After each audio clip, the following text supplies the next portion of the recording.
Hi all, എല്ലാവർക്കും ഐ+ training സൊല്യൂഷന്റെ പുതിയൊരു വീഡിയോയിലേക്ക് സ്വാഗതം. അപ്പോൾ നമ്മൾ ഇന്ന് ഡിസ്കസ് ചെയ്യാനായിട്ട് പോകുന്നത് ഫുഡ് സേഫ്റ്റി ഓഫീസർ എക്സാമിനേഷന്റെ അഗ്രികൾച്ചറൽ സയൻസ് ഭാഗത്തു നിന്ന് ചോദിച്ചിട്ടുള്ള കുറച്ച് പ്രീവിയസ് ഇയർ ക്വസ്റ്റ്യൻസ് ആണ്. ഇതിന്റെ ഓൾറെഡി ഒരു ക്ലാസ് പാർട്ട് 1 നമ്മൾ ഡിസ്കസ് ചെയ്തിട്ടുണ്ടായിരുന്നു. അപ്പോൾ അതിന്റെ കണ്ടിന്യൂഷൻ ആയിട്ട് നമുക്ക് 2015 അതുപോലെ 2020 ഫുഡ് സേഫ്റ്റി ഓഫീസർ എക്സാമിനേഷന്റെ ക്വസ്റ്റ്യൻ പേപ്പറിൽ നിന്ന് ചോദിച്ചിട്ടുള്ള കുറച്ച് ക്വസ്റ്റ്യൻസ് ആണ്. അപ്പോൾ നമുക്ക് ഓരോ ക്വസ്റ്റ്യൻ ബാക്കി കണ്ടിന്യൂ ചെയ്യാം. Okay, ആദ്യത്തെ question, cold sterilization means preservation of food by option A, sterilizing at -179 degrees Celsius, then radiation, sterilizing at 0 degrees Celsius and lyophilization. അപ്പോൾ ഈ ഒരു question actually നമുക്ക് ഫുഡ് ടെക്നോളജി റിലേറ്റഡ് ആ ഒരു ഏരിയയിലും വരും. അതോടൊപ്പം തന്നെ അഗ്രികൾച്ചറൽ കമ്മോഡിറ്റീസിന്റെ, അതായത് പൾസസോ സീരിയൽസോ അല്ലെങ്കിൽ ഫ്രൂട്ട്സ് ആൻഡ് വെജിറ്റബിൾസിന്റെ ഒക്കെ, എസ്പെഷ്യലി ഫ്രൂട്ട്സ് ആൻഡ് വെജിറ്റബിൾസിന്റെ ഒക്കെ ആണെങ്കിലും നമുക്ക് ഫുഡ് പ്രിസർവേഷൻ ഏരിയയിൽ വരുന്ന ഒരു കാര്യമാണ് കോൾഡ് സ്റ്റെറിലൈസേഷൻ എന്ന് പറയുന്നത്. അപ്പോൾ അത് നമുക്ക് ഡിസ്കസ് ചെയ്യാം. ഫുഡ് ടെക്നോളജിയിലും നിങ്ങൾക്ക് ഒരുപക്ഷെ പഠിക്കാനായിട്ട് കാണും. അപ്പോൾ നമുക്ക് ഇതിന്റെ ആൻസർ ഒന്ന് നോക്കാം. ആൻസർ എന്താണ്? റേഡിയേഷൻ. കോൾഡ് സ്റ്റെറിലൈസേഷൻ എന്ന് പറയുന്നത് റേഡിയേഷൻ ആണ്. അപ്പൊ എന്താണ് ഫുഡിന്റെ റേഡിയേഷൻ അല്ലെങ്കിൽ ഫുഡ് ഇറാഡിയേഷൻ? നമുക്ക് ജസ്റ്റ് ഒന്ന് നോക്കാം. ദാറ്റ് ഈസ് എന്താണ്? Food irradiation is the process by which foods ഏതൊക്കെയാണ്? Fruits, vegetables, spices, meats that is exposed to ionising radiation. Ionising radiation expose ചെയ്യുന്നു എന്തിനു വേണ്ടിയിട്ട്? To destroy microorganisms, bacteria, viruses or insects that might be present in the food. അപ്പൊ അത് ഫുഡിനെ preserve ചെയ്യുന്ന ഒരു മെത്തേഡാണ്. എങ്ങനെ പ്രിസർവ് ചെയ്യുന്നു? അതിനെ അയണൈസിങ് റേഡിയേഷൻ എക്സ്പോസ് ചെയ്തിട്ട് ഫുഡിനെ ഇറാഡിയേറ്റ്, that is food irradiation. Okay, അപ്പം എന്തുകൊണ്ടാണ് ഫുഡ് ഇറാഡിയേഷന് മറ്റൊരു പേരാണ് കോൾഡ് സ്റ്റെറിലൈസേഷൻ അങ്ങനെ വിളിക്കാനുള്ള കാരണം? Food is freed of micro organisms without high temperature treatment. നമ്മൾ പൊതുവെ സ്റ്റെറിലൈസേഷൻ എന്ന് പറയുന്നത് എന്താണ്? ചൂട് ഉപയോഗിച്ചത് ഹൈ ടെമ്പറേച്ചറിൽ നമ്മൾ സ്റ്റെറിലൈസ് ചെയ്യുന്നതിനാണ് നമ്മൾ ആ ഒരു പേരിൽ പറയാറുള്ളത്. അപ്പൊ ഇവിടെ എന്താ ചെയ്യുന്നത്? മൈക്രോ ഓർഗാനിസംസിനെയൊക്കെ നശിപ്പിക്കുന്നുണ്ട്, പക്ഷെ എന്താണ്? Without high temperature treatment. അതുകൊണ്ടാണ് നമ്മൾ അതിനെ കോൾഡ് സ്റ്റെറിലൈസേഷൻ എന്ന് പറയുന്നത്. അപ്പം ഫുഡ് ഇറാഡിയേഷന്റെ മറ്റൊരു പേരാണ് എന്തെന്ന് പറയുന്നത്? Cold sterilisation. Okay, first question clear ആണെന്ന് വിശ്വസിക്കുന്നു. അപ്പൊ ഈ ഒരു കാര്യം കൂടി അതിന്റെ കൂടെ പറഞ്ഞുകൊള്ളട്ടെ. ഇപ്പൊ നമുക്ക് ഇത്തരത്തിൽ ഫുഡ് ഇറാഡിയേഷൻ, അതായത് ഫുഡ് ഇറാഡിയേറ്റ് ചെയ്ത ഫുഡിന് നമുക്ക് ഐഡന്റിഫൈ ചെയ്യാനുള്ള ഒരു ലോഗോ ആണ്, അതായത് distinct logo called Radura which identifies irradiated food. ഇപ്പൊ ഇത്തരത്തിലുള്ള പാക്കേജസിലും ഈ ഒരു സിമ്പിൾ കാണുകയാണെങ്കിൽ നമുക്ക് മനസ്സിലാക്കാം ആ ഫുഡ് റേഡിയേഷൻ, അതായത് അയണൈസിങ് റേഡിയേഷൻ എക്സ്പോസ് ചെയ്ത് ഫുഡ് ഇറാഡിയേറ്റ് ആയിട്ടുള്ള ഒരു പ്രൊഡ്യൂസ് ആണ്, അല്ലെങ്കിൽ പാക്കേജ് കണ്ടാൽ നമുക്ക് ഐഡന്റിഫൈ ചെയ്യാനായിട്ട് പറ്റും. ആ ഏതാണ് ലോഗോ? റാഡുറ. അപ്പൊ അത് വേണമെങ്കിൽ ഒരുപക്ഷെ ക്വസ്റ്റ്യൻ ചോദിക്കാൻ സാധ്യതയുള്ള ഒരു ഏരിയ ആണ് Radura. Okay, next second question, that is Beema is a high yielding variety of dash mushroom. ഏത് മഷ്റൂമിന്റെ വെറൈറ്റിയാണ് ബീമ എന്ന് പറയുന്നത്? അപ്പൊ നമ്മുടെ സിലബസിൽ അഗ്രികൾച്ചറൽ സയൻസിന്റെ സിലബസ് നോക്കുമ്പോൾ അതിനകത്ത് എഡിബിൾ മഷ്റൂംസ് എന്നൊരു ഏരിയ ഉണ്ട്. അപ്പം ഏതൊക്കെയാണ് ആ മഷ്റൂംസ്, അതിന്റെ ക്യാരക്ടറിസ്റ്റിക്സ്, അതിന്റെ വെറൈറ്റീസ് ഒക്കെ വളരെ ഇമ്പോർട്ടന്റ് ആണ്. അപ്പൊ നമുക്ക് ഇവിടെ ചോദിച്ചിരിക്കുന്ന ബീമ ഏത് വെറൈറ്റിയാണ്, ഏത് മഷ്റൂമിന്റെ വെറൈറ്റി ആണെന്നാണ്. Option A paddy straw mushroom, option B button mushroom, option C oyster mushroom and option D white milky mushroom. അപ്പൊ ഏതിന്റെയാണെന്ന് നമ്മൾ നോക്കാം. Answer is white milky mushroom. White milky മഷ്റൂമിന്റെ എന്താണ് വെറൈറ്റി ആണ് എന്ന് പറയുന്നത്? ബീമ എന്ന് പറയുന്നത്. ഓക്കെ, അപ്പൊ അതുകൂടി പറഞ്ഞിട്ട് വൈറ്റ് മിൽക്കി മഷ്റൂമിന്റെ പാൽക്കൂൺ, അതാണ് ബീമ എന്ന് പറയുന്നത്. അടുത്ത് നോക്കി, ഇതിന്റെ കൂടെ നമുക്കൊരു വെറൈറ്റിയുടെ പഠിക്കാനുണ്ട്. ഇതും പല കോമ്പറ്റേറ്റീവ് എക്സാംസിലും ചോദിച്ചിട്ടുള്ളതാണ്. അനന്തൻ എന്ന് പറയുന്നത് short duration variety of oyster mushroom. ചിപ്പിക്കൂൺ ഓയിസ്റ്റർ മഷ്റൂമിന്റെ ഒരു ഷോർട്ട് ഡ്യൂറേഷൻ വെറൈറ്റി ആണ് ഏതെന്ന് പറയുന്നത്? അനന്തൻ എന്ന് പറയുന്നത്. അപ്പം മഷ്റൂംസിന്റെ കേസിൽ എനിക്ക് പറയാനുള്ള രണ്ട് വെറൈറ്റീസ് ആണ് ഈ പറയുന്നത്. ബീമ എന്ന് പറയുന്നതും വൈറ്റ് മിൽക്കി മഷ്റൂം പാൽക്കൂൺ. ദെൻ അനന്തൻ എന്ന് പറയുന്നത് എന്തിന്റെ വെറൈറ്റി ആണ്?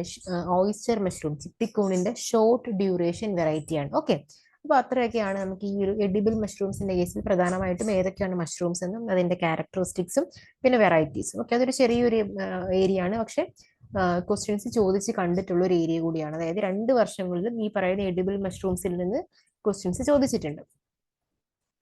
ഇത് മറ്റൊരു ക്വസ്റ്റ്യൻ ആണ്. Commercially the most viable mushroom world over is. ഏതാണ് കമേഴ്ഷ്യലി മോസ്റ്റ് വയബിൾ ആയിട്ടുള്ള മഷ്റൂം എന്നാണ്. 4 ഓപ്ഷൻസ് ഉണ്ട്. Button mushroom, oyster mushroom, paddy straw mushroom and milky mushroom. ഇതിനകത്ത് ഏതാണെന്ന് നമുക്ക് നോക്കാം.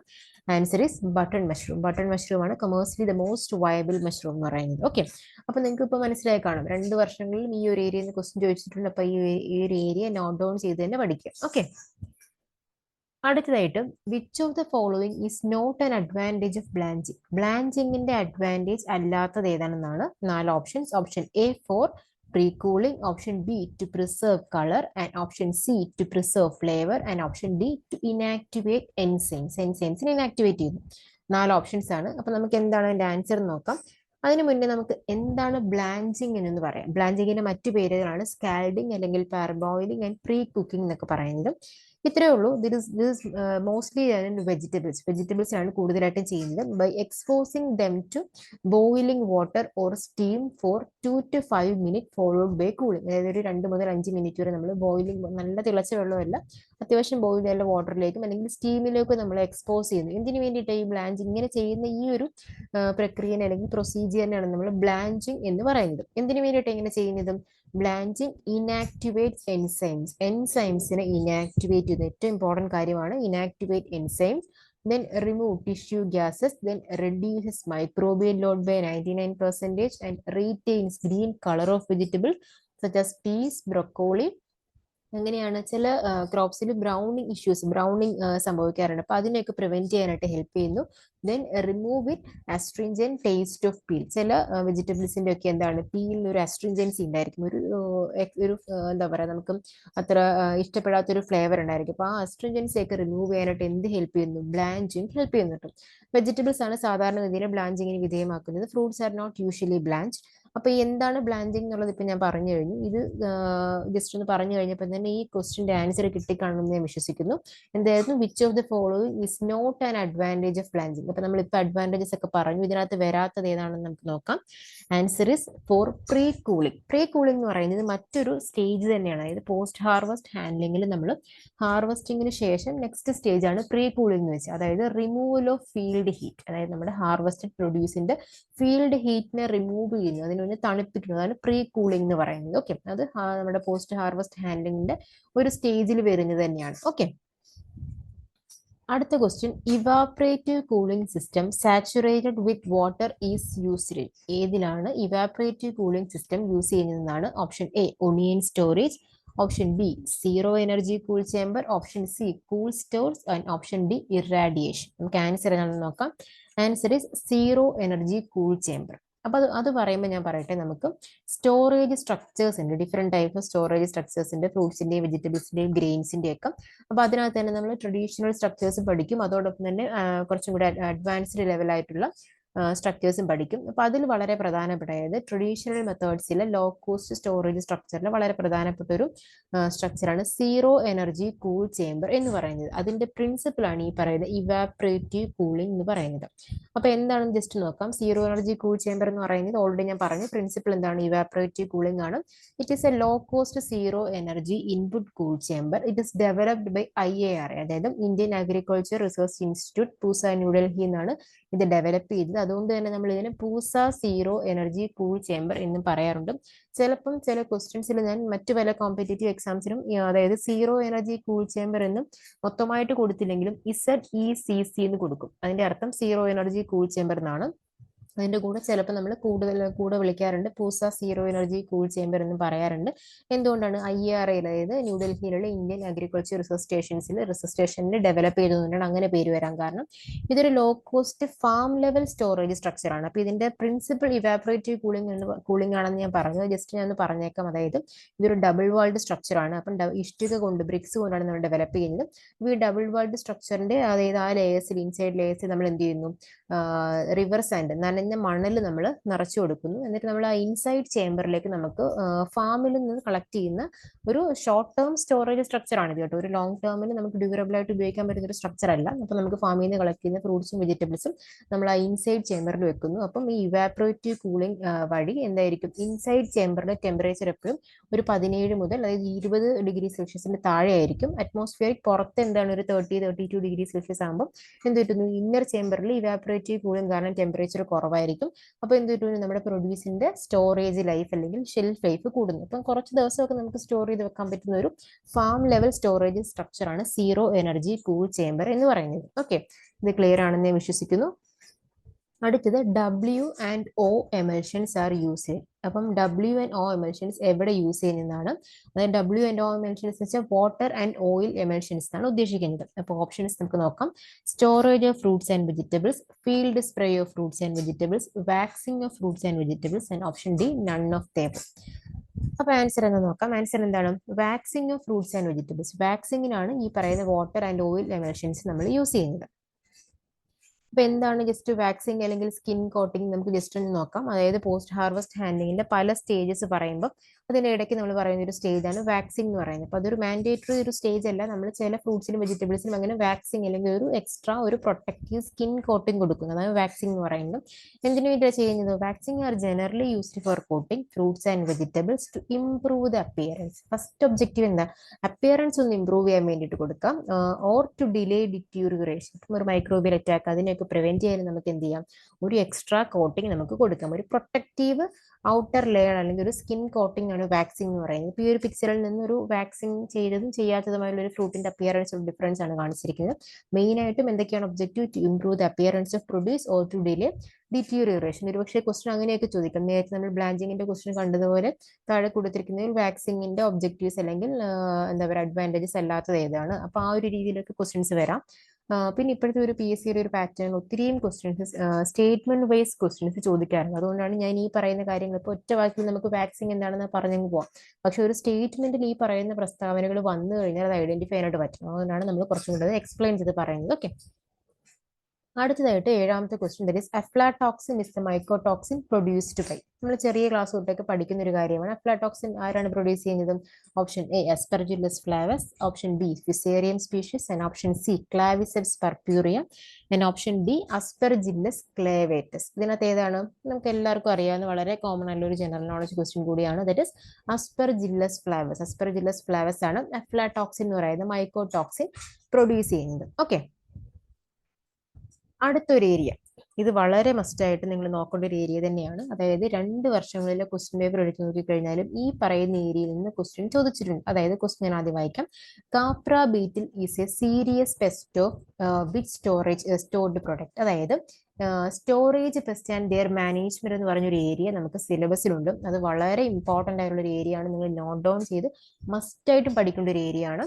അപ്പൊ അതിനകത്ത് കാപ്ര ബീറ്റിൽ പലതരത്തിലുള്ള സ്റ്റോറേജ് പെസ്റ്റുകൾ നിങ്ങൾ പഠിക്കും. ഇന്റേണൽ ഫീഡേഴ്സ് ഉണ്ട്, എക്സ്റ്റേണൽ ഫീഡേഴ്സ് ഉണ്ട്, പ്രൈമറി സ്റ്റോറേജ് പെസ്റ്റ് ഉണ്ട്, സെക്കൻഡറി സ്റ്റോറേജ് പെസ്റ്റ് ഉണ്ട്. അപ്പം കുറേ അധികം സ്റ്റോറേജ് പെസ്റ്റുകളുടെ എനിക്ക് ആ ഒരു ഏരിയയിൽ നിങ്ങളോട് പറയാനുള്ളത്. ഇപ്പൊ നിങ്ങൾക്ക് ഞാൻ 2 വർഷങ്ങളിലും ചോദിച്ചിട്ടുള്ള ക്വസ്റ്റ്യൻസ് കാണിച്ചു തരാം. അപ്പൊ നിങ്ങൾക്ക് മനസ്സിലാവും നമുക്ക് എന്തൊക്കെ അറിഞ്ഞിരിക്കണം. എല്ലാ പെസ്റ്റുകളുടെയും കോമൺ നെയിം, സയന്റിഫിക് നെയിം, അത് ഏത് എന്താ പറയുക പ്രൊഡ്യൂസിനെയാണ്, അല്ലെങ്കിൽ അതിന്റെ ഹോസ്റ്റ് റേഞ്ച്, മേജർ ഹോസ്റ്റ് ഏതാണെന്നുള്ളത് ഇത് മസ്റ്റ് ആയിട്ട് അറിഞ്ഞിരിക്കണം. അതോടൊപ്പം തന്നെ അതിന്റെ നേച്ചർ ഓഫ് ഡാമേജ് മറ്റു കാര്യങ്ങളൊക്കെ അറിയണം. ഈ 2 വർഷത്തെയും ക്വസ്റ്റ്യൻ നോക്കിക്കഴിഞ്ഞാൽ പ്രധാനമായിട്ടും ആ ഹോസ്റ്റ് റേഞ്ച് ആണ് ചോദിച്ചിട്ടുള്ളത്. അപ്പൊ ഇതിനകത്ത് ചോദിച്ചിരിക്കുന്നതാണ് കാപ്ര ബീറ്റിൽ ഏതിനെയാണ് അറ്റാക്ക് ചെയ്യുന്നത്? 4 ഓപ്ഷൻസ് ഉണ്ട്. Rice, wheat, pulses and fruits. Answer is wheat. പ്രധാനമായിട്ടും കാപ്ര ബീറ്റിൽ വീറ്റിനെയാണ് അറ്റാക്ക് ചെയ്യുന്നത്. ഓക്കെ, കാപ്ര ബീറ്റിൽ എന്ന് പറയുന്ന ഒരു എക്സ്റ്റേണൽ ഫീഡർ ആണ്. നമുക്ക് സിലബസ് അനുസരിച്ച് നിങ്ങൾക്ക് പഠിക്കുമ്പോൾ ആ ഒരു ഏരിയ ക്ലിയർ ആയിട്ട് കിട്ടും. അപ്പം കാപ്ര ബീറ്റിൽ ഏതിനാണ് അറ്റാക്ക് ചെയ്യുന്നത്? വീറ്റിനെയാണ് അറ്റാക്ക് ചെയ്യുന്നത്. ഇതുപോലെ സിമിലർ കൈൻഡ് ഓഫ് ഒരു ക്വസ്റ്റൻ ആണ്. തലോസോബ്രൂക്കസ് ചൈനൻസിസ് ഈസ് എ സ്റ്റോറേജ് പെസ്റ്റ്. അപ്പൊ നേരത്തെ കാപ്ര ബീറ്റിൽ നിന്ന് ഡയറക്റ്റ് ചോദിച്ചു, അതായത് കോമൺ നെയിമാണ് ചോദിച്ചത്. ഇവിടെ നമുക്ക് സയന്റിഫിക് നെയിമാണ് ചോദിച്ചിരിക്കുന്നത്. അപ്പൊ ഇത് ഏത് ബീറ്റിന്റെ അല്ലെങ്കിൽ ഏത് പെസ്റ്റിന്റെ സയന്റിഫിക് നെയിം ആണ് എന്നുള്ളത് അറിഞ്ഞിരുന്നെങ്കിൽ മാത്രമേ നമുക്ക് ഈ ഒരു ക്വസ്റ്റൻ ആൻസർ ചെയ്യാൻ പറ്റുള്ളൂ. അതുകൊണ്ടാണ് ഞാൻ പറഞ്ഞത് എല്ലാ പെസ്റ്റുകളുടെയും കോമൺ നെയിമും സയന്റിഫിക് നെയിമും അതിന്റെ ഹോസ്റ്റ് റേഞ്ചും മസ്റ്റ് ആയിട്ട് പഠിക്കുക എന്നുള്ളത്. ഇപ്പം കലോസോബ്രൂക്കസ് ചൈനൻസിസ് എന്ന് പറയുന്നത് ഏതിന്റെ സ്റ്റോറേജ് പെസ്റ്റ് ആണ്? 4 ഓപ്ഷൻസ് ഉണ്ട്. Wheat, rice, fruits and pulses. ഏതിന്റെയാണ്? Pulse beetle. അതായത് കലോസോബ്രൂക്കസ് ചൈനൻസിസ് എന്ന് പറയുന്നത് പൾസ് ബീറ്റിന്റെ സയന്റിഫിക് നെയിം ആണ്. അപ്പം പൾസ് ബീറ്റിൽ എന്ന് ചോദിച്ചു കഴിഞ്ഞാൽ വളരെ സിമ്പിൾ അല്ലേ? ആൻസർ എന്തായിരിക്കും? പൾസസിനെ ആയിരിക്കും അതിന്റെ മേജർ ഹോസ്റ്റ് എന്ന് പറയുന്നത്. ഓക്കെ, അപ്പൊ എല്ലാ ക്രോപ്സിന്റെയും എന്തൊക്കെ അറിഞ്ഞിരിക്കണം? Common name, scientific name and nature of host range എന്ന് പറയുന്നത്. ഓക്കെ, അടുത്ത question, the best disinfectant for the എംറ്റി store is the use of. ഏതാണ് ഏറ്റവും എംറ്റി സ്റ്റോറിനെയൊക്കെ ഡിസിൻഫെക്ട് ചെയ്യാൻ ഉപയോഗിക്കുന്ന ഏറ്റവും ബെസ്റ്റ് ഡിസിൻഫെക്റ്റന്റ് ഏതാണ് ക്വസ്റ്റ്യൻ. 4 ഓപ്ഷൻസ് ഉണ്ട്. ഇപ്പൊ ഞാൻ ഈ പറഞ്ഞ സ്റ്റോറേജ് സിസ്റ്റം അതിന്റെ മാനേജ്മെന്റും ഒക്കെ പഠിക്കും. അതിന്റെ റിലേറ്റ് ചെയ്ത് കുറച്ച് കെമിക്കൽസും കാര്യങ്ങളും, ഒരു സ്റ്റോറേജ് ഒരു ഗോഡൌൺ ഡിസിൻഫെക്റ്റന്റ് ചെയ്യുന്നതിന്റെ ആവശ്യകതയും അതിന്റെ കെമിക്കൽസ് കാര്യങ്ങളൊക്കെ പഠിക്കും. അപ്പൊ ആ ഒരു കണ്ടിന്യൂഷൻ തന്നെയാണ് ഈ ഒരു ഏരിയയിൽ നിന്നും 2 വർഷങ്ങളിലും ചോദ്യങ്ങൾ ചോദിച്ചിട്ടുണ്ട് കേട്ടോ. ഓപ്ഷൻസ് എന്തൊക്കെയാണ്? DDVP, aluminium phosphate, malathion, gamma BHC. Answer is aluminium phosphate. Aluminium phosphate ആണ് നമ്മൾ എംറ്റി സ്റ്റോർ ഒക്കെ ഡിസിൻഫെക്റ്റന്റ് ആയിട്ട് യൂസ് ചെയ്യുന്നത്. ഓക്കെ, അടുത്തത് a chemical safely spread on bags of stored grains in godowns. അപ്പൊ ഞാൻ ഈ പറഞ്ഞതിന്റെ ഒരു കണ്ടിന്യൂഷൻ തന്നെയാണ്. ഗോഡൌൺസിലൊക്കെ ഈ എന്താ പറയുക ബാഗ്സിനെ നമ്മൾ സ്റ്റോർ ചെയ്യുന്ന ഒരു സേഫ് കെമിക്കൽ ഏതാണെന്നാണ്? Option A carbosulfan, option B malathion, option C dimethoate and option D quinalphos. ഇതിനകത്ത് ഏതാണ്?